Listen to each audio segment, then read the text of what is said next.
High, good morning. প্রথমে একটু recap দেখে নিই। বাড়াতে সম্ভাবনা রয়েছে, তবে আপার লেভেলে যা নিউজ আসার হয়ে গেছে আপাতত একটা ছোটখাটো প্রফিট বুকিং আমার মনে হয় করে নেওয়া দরকার। কি হলো, মজা এসছে? मजा आया और मैं ये जो मजा है हिंदुस्तान के हर व्यक्ति को देना चाहता हूँ। তো মজা আসারই কথা।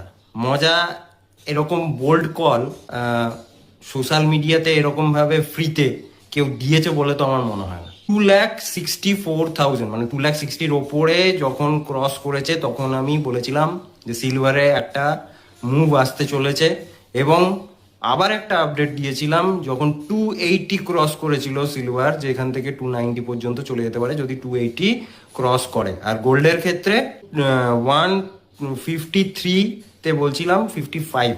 যাই হোক, আগের ভিডিও সার্চ করলে আপনারা দেখতে পাবেন 155 এর উপরে 160 আমার ছিল, বাট এই রিসেন্টলি আমি গোল্ডের ক্ষেত্রে এরকম বলিনি। আমি 155ই বলেছিলাম যে যেতে পারে, তার উপরে গিয়ে আমরা আবার রিভিউ করব যদি যায়।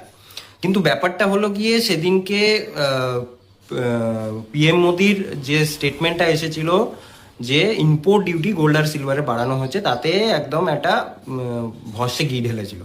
তো এই মুভমেন্টটা ওটাই ইনফ্লুয়েসড হয়েছে এবং একটা দারুণ মুভ দেখা গেছে। সিলভার 3 lakhs-এর ওপরে চলে গেছে, 3,03,000 সামথিং ছিল, আর গোল্ড 164 এর কাছাকাছি চলে গেছিল। তো সেদিনকে সকালবেলা আমি ভিডিও করে বলেছিলাম যে আমি এই মুহূর্তে যা নিউজ আসার এসে গেছে, এখানে অবশ্যই প্রফিট বুকিং করে নেওয়া দরকার ট্রেডারদের ক্ষেত্রে, এবং ইনভেস্ট করার জন্য কিছু কারেকশনের ওয়েট করার দরকার। তো আমি ওটাই বলছিলাম যে এরকম ফ্রিতে এত বোল্ড কল সোশ্যাল মিডিয়াতে কেউ দিয়েছে কিনা সন্দেহ আছে। এখন দেখুন গোল্ড আর সিলভার, গোল্ড 159 এর কাছাকাছি চলে এসেছে এবং সিলভার 275 এর কাছাকাছি চলে এসেছে, 76 এর কাছাকাছি চলে এসেছে। তো এখন কি, তো এইটুকুর জন্য তো একটা লাইক তো হতেই পারে নাকি, আর ফলো করে নিন পরের লেভেলের জন্য। তো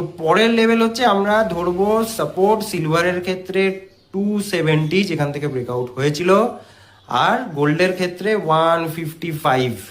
এই দুটো সাপোর্ট হিসেবে ধরবো। যদি এর ওপরে থাকে তাহলে আবার একটা আপমুভ আসতে পারে, তখন গিয়ে রিভিউ করব। বাট এখন একটুখানি দেখে নেওয়াটা খুব দরকার, মানে ওয়েট অ্যান্ড ওয়াচ মোডেই থাকা দরকার। ভালো লাগলে অবশ্যই বন্ধুদের সাথে শেয়ার করুন। টাটা।